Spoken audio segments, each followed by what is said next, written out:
from 100 metres away. It was like a fire hazard. He just, it was a horrible scene. It was a good truck too. Funnily enough, Mudgy always likes to give me shit. He'll always say, my van's better than yours.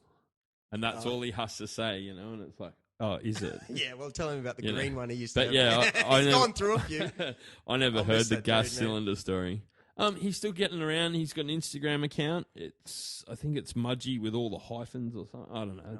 Let's not dub him in. Who knows what he's... No, if you're looking for Mudgy, I know how to find him. Yeah, cool.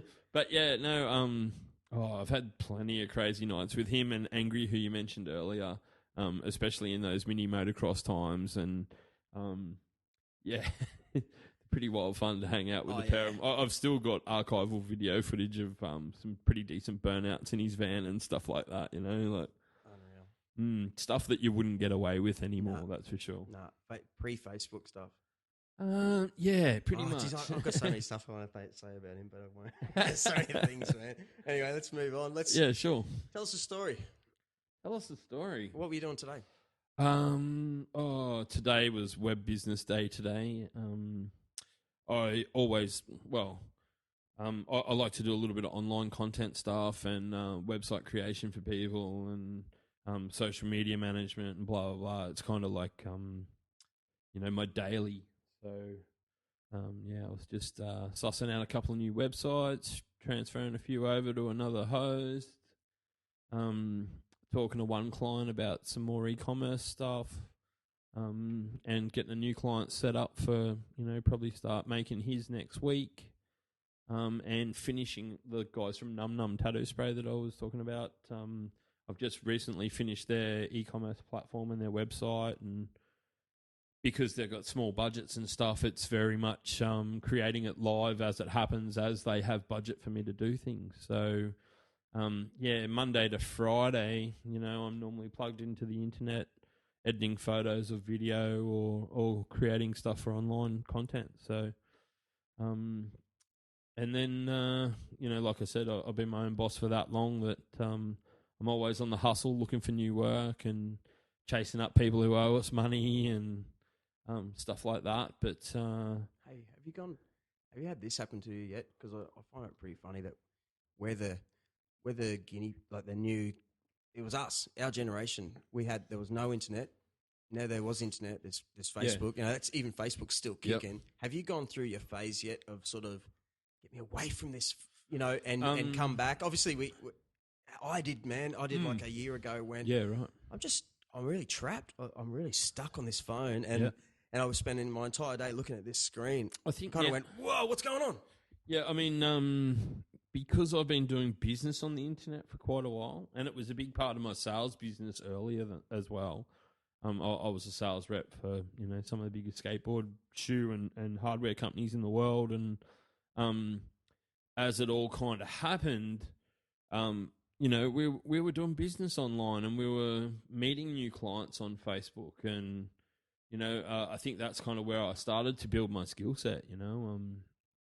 Built my own online store and all that, and kind of learnt all my own mistakes myself, and then applied it to other people's businesses. But because I've always seen it as a work thing, I don't really have that disconnection. Last year for my 40th, we went to Cairns. I took no technology. I didn't plug anything in for almost a month. I have weekends like that now. Cool. So, I think if you utilize it as the tool that it is, you don't get that problem. So I actually get addicted to screens. I'm pretty sure it's just like a screen thing. So if I get home, I pretty could be colours. It's a real thing. Like they say we were addicted to fire. Where you can stare into a fire. Stare into a fire for hours. There's something in us. Yeah. So these are the new fireplace, the new TV. So to have that thing in your pocket, man, just like, what's out there? What's out there? Yep. Oh yeah. It's the fear of missing out. But you and me, we're the generation where it came about. Don't you think that's incredible? That it's the biggest shift, and we were the ones. We're lucky enough to see the old days of no internet. Yeah, and just that drinking out of the tap sort of stuff, and riding your BMX bike, no helmet, seeing your mile, man, Yep. driving home from the pub and, Yep. all that sort of Oh, gear. my dad drove home from the pub every Friday and Saturday night. Yeah. No problem at all. Yeah, because he wasn't too pissed. Yeah, well. Because his mate, he's all right. He's only had 7. I don't ever remember having any offs for it. But, driving with a 4X heavy between his legs. For sure.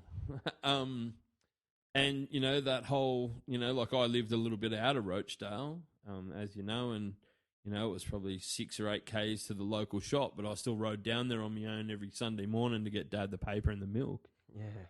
And there was nothing seen wrong with that. No. Like I was probably, I don't know, 8 or 9 when I started doing that, Yep. Coming back with bottles of 125 Coke. Yeah, sitting at the corner store eating me lollies before I went home and shit. But the world's gone. definitely changed a lot. Mm. And I think the hysteria element of the internet's large. Yeah. I mean, I'm still a fairly big proponent of certain causes online, as you probably see. The whole thing that's going on with Aboriginal communities in Western Australia at the moment, and just the way that the general population of this country looks at our Indigenous peoples is pretty backward at the moment. But you also get the other side of hysteria on the internet where people are that scared to go outside. They've got grates and grills on their windows and everything's got to be triple locked and cameras so you can see who's coming and going. And for my mind, that's the bad side of it, Yeah. So, and it's all because that news, man. Like the news is biased, mate. It's controlled and very biased to keep people in their homes and to themselves. And in actual fact, the amount of man hours required to police, a population like ours is massive. And we don't have enough cops to find regular criminals, dumbasses that are breaking the law on the regular because they want to.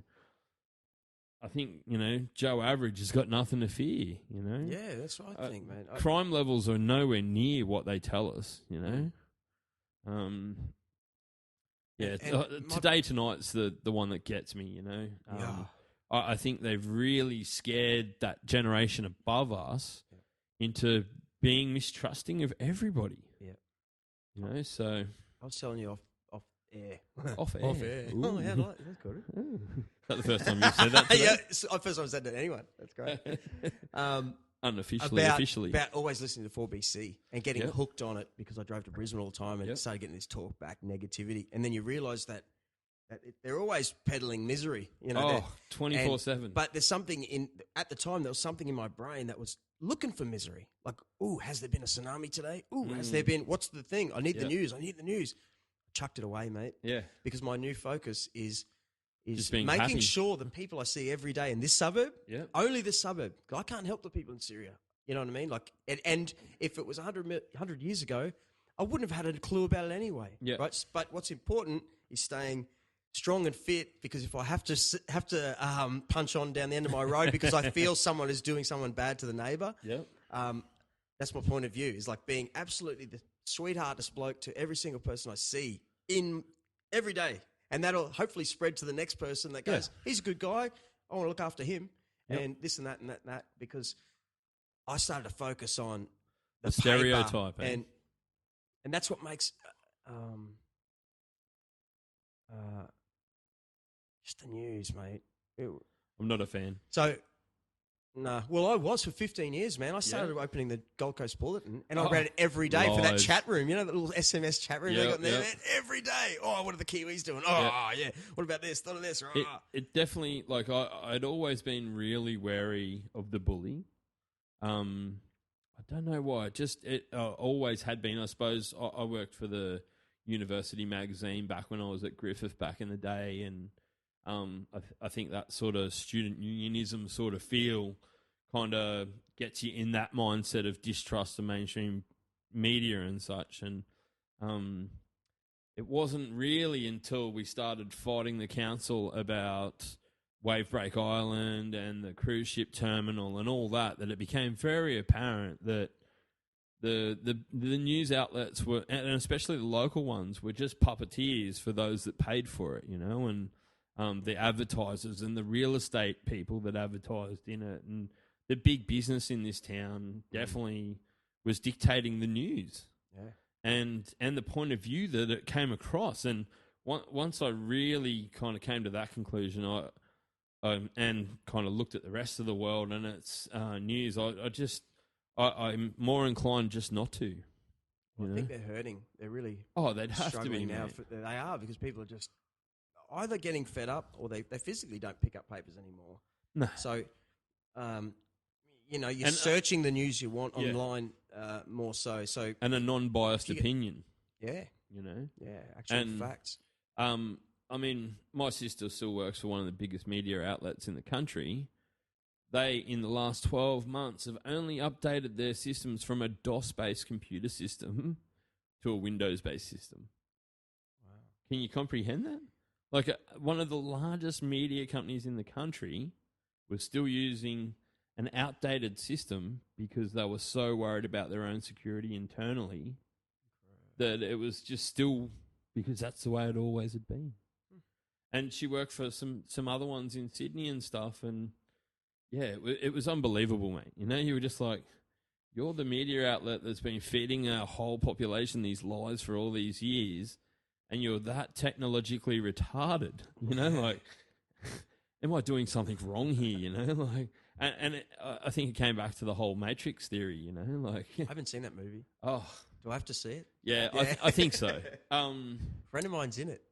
She's in the second one. She's the pretty girl, Tori Mussett. There's plenty of them. Well, she's the one that they make them have an orgasm.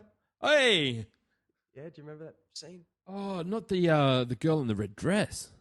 I think so. This beautiful. If you watch the Matrix, I saw the bit on YouTube. Yeah. Her bit. They focus on her and make her have that. Yeah, right. I went to acting school with her in Sydney. Hey, you talk about a small world, Mr. Kruck. Yeah. But I haven't seen the film. Yeah, I've got to see it. It's definitely a reflection on social comment. Okay. Yeah, it wasn't just the flashy work piece that it was. There was, if you looked into the what are the?